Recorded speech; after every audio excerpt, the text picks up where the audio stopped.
An important life hack is knowing your limitations both physically and mentally, and knowing how to handle them. Today's topic is just that. I'll share with you my experiences with limitations as a TBI survivor and what I do to adapt.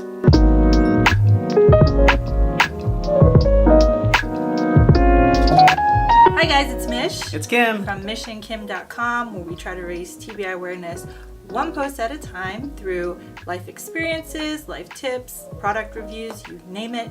Welcome to our channel. This all might make better sense if we talk about this from the perspective of Kim and his experiences. And we've talked about this before in past videos, or in a past video I should say, about his general symptoms. What we can do right now is maybe group them into like 3 categories so we can explain to you from a limitation standpoint what that means. Work, physical activity, and a social element. Let's talk about the physical activity first. That might be a little bit easier to explain. Yeah, exercise. It's frustrating, going out there and trying to push yourself to try to get better, but it's just not happening. You just get tired so easily and you just kind of get down on yourself, but that sucks, and it's frustrating. I used to be a avid tennis player. I used to play in 4.0 tennis leagues competitively, locally. That's how he got his accent, actually. It's my passion aside from architecture and my family. It's hard to be out there for more than 30 minutes without having to throw in the towel. At this point in my recovery, it's all about trying to get a good sweat and get the lungs full of air. Nothing competitive at all. That is, I'm sure, a frustrating limitation, especially when it's a sport you love. I know. I love tennis.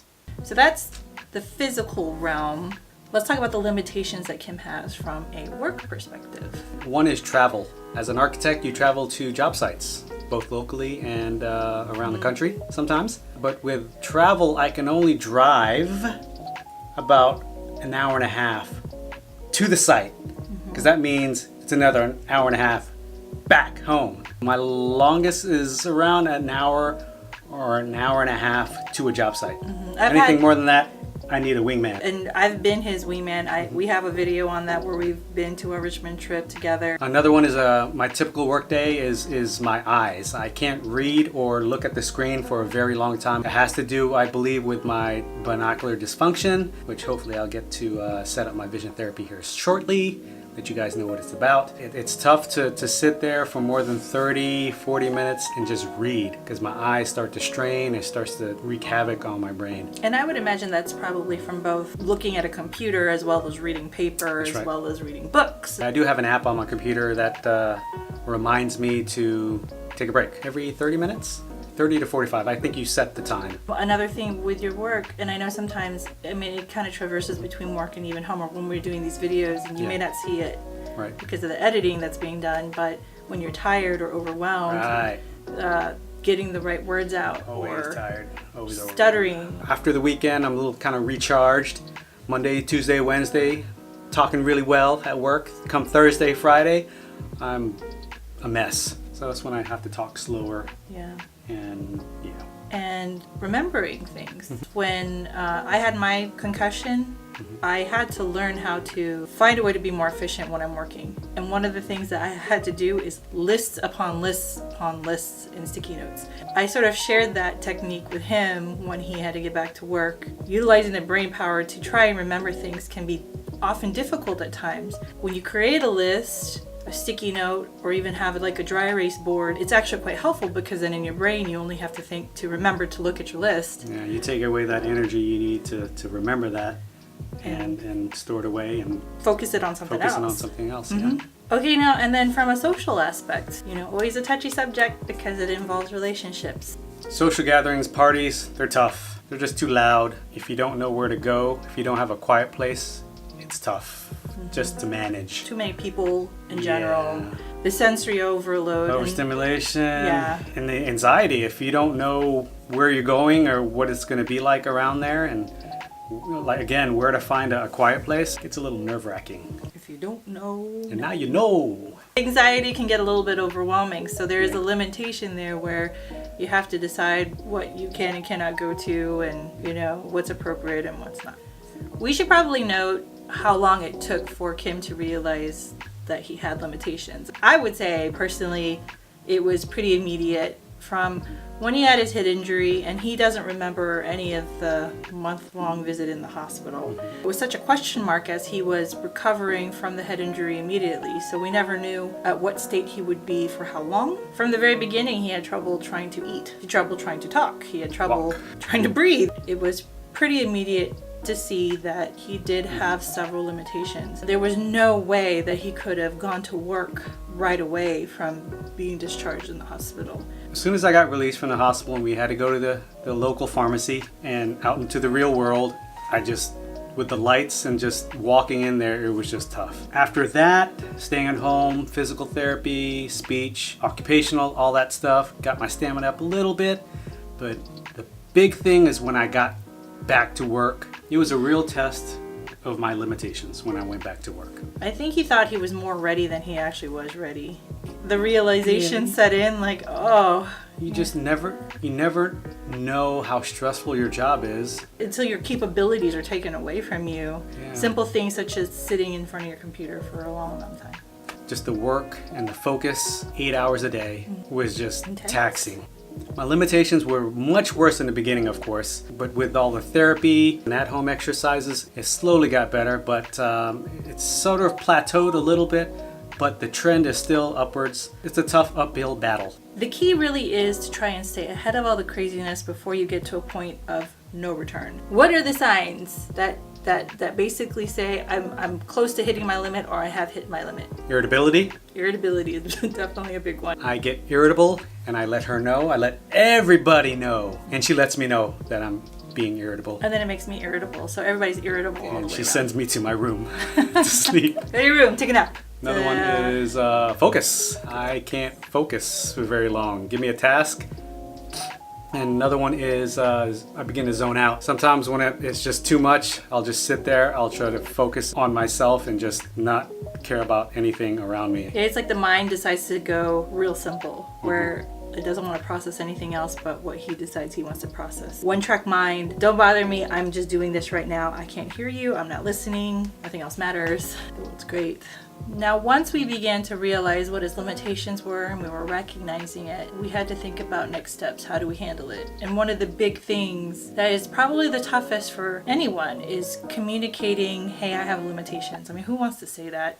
Nobody truly wants to say, I have limitations, but in order for him to manage his day, in order for us to manage our lives, we have to be as transparent as we possibly can. Set expectations. And set expectations. So let's talk a little bit about the three categories again: the physical, the work, and the social, and how we go about communicating. Let's start with physical. Tennis. How would you go about communicating? Because those leagues sometimes can get a little bit aggressive. If it's either with playing with you or with one of my friends, I'll be just straight up with you. Hey, I can only last 30 minutes, and if it's over 75, 80 degrees, don't call me. You gotta be really honest. Again, set expectations up front so there's no, Obviously, we can't play for more than an hour? in a considerate way, not like, Yeah. mean and saying. With my friends, I can be all mean and stuff. But it's important for me to get my exercise, to get my aerobic exercise, to get my heart pumping, my oxygen in my brain. But it's tough for me to push. That's why I set my limits. Limits where I can hopefully push a little further out. I can't push too much because I get a little nervous. I get anxiety because I'm not sure how my brain and my body will handle it. You want to be able to figure out your existing symptoms. Yes. You're wanting to solve a lot of the Yes. situations that you have going on before you can get back playing competitively. But for now, regarding tennis, it is, I guess, somewhat of a no-go competitively. Now, what about work? Work, again, I think you have to be upfront and honest. Letting people know when you need help and support. Set expectations for yourself and for the people working with you.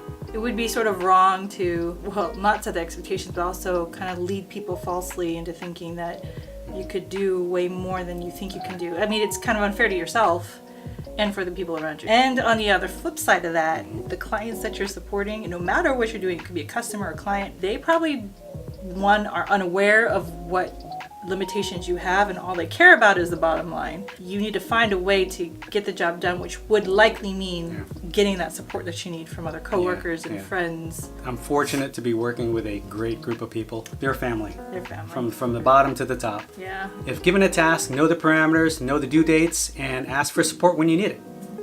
Okay, let's go to social.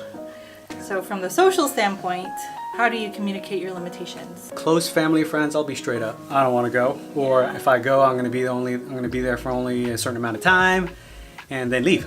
Family is pretty responsive and understanding. They get it. They understand that, you know, Kim can't do everything, can't do it all. And we've got a lot of young kids in our family circle, you know, around my daughter's age. And when they're together, it's like a screaming mess of kids running around. For the average person, that's like sometimes not so enjoyable. And then for somebody that has traumatic brain injury, just kind of multiply that by 100. You know, our family is always very understanding and always very supportive, and we're very lucky there. And we're very fortunate to have a group of friends that are very considerate. They'll dim the lights. They'll be accommodating to some degree. We don't expect that. We don't expect it, but they'll it's go out just, of their way, and it's awesome. It's awesome. You know? Did you just like tap your heart? I did. You said, "Listen." In summary, TBI is an invisible injury. It's tough for people on the outside to look at me and not know that I'm going through some symptoms and limitations on the inside. I think it makes sense to be upfront and straightforward with my limitations, to set expectations. What I can handle over time has generally trended upwards, but there's a delicate balance between challenging yourself and pushing yourself to improve and overdoing it to a point where you digress and take a step backwards. This is a graph that I used. It's kind of explained to Kim in the beginning because he was getting really frustrated trying to understand where his limitations were. He's like, why can't I do this? Why can't I do more of that? And when he overdid it, he would begin to digress and he would hit a wall, have a really hard time from a few days to a couple weeks. And so if you look at the graph, what you'll see is on the x-axis is time. On the y-axis, it is improvement, you know, improvement of your symptoms. And so with Kim, starting from the beginning, and 0 would basically be, you know, from right after the head injury, what you see is sort of a trending upward line, but it dips down in several places. And these are those moments where he starts feeling really good. He's like, oh, I could do a little bit more, I could do a little bit more, and then he hits a peak and all of a sudden he digresses. But then when he goes back onto that upward trend, he can do a little bit more.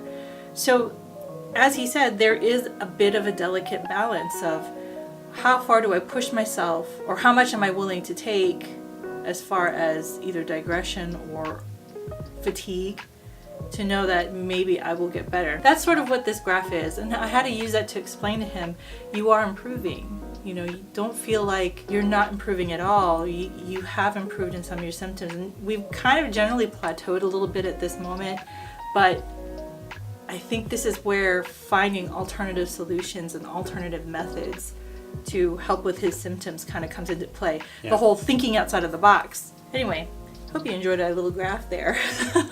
My little Bobo graph. Remember, don't lose hope. Take advantage of your brain's plasticity. There are possibilities for healing.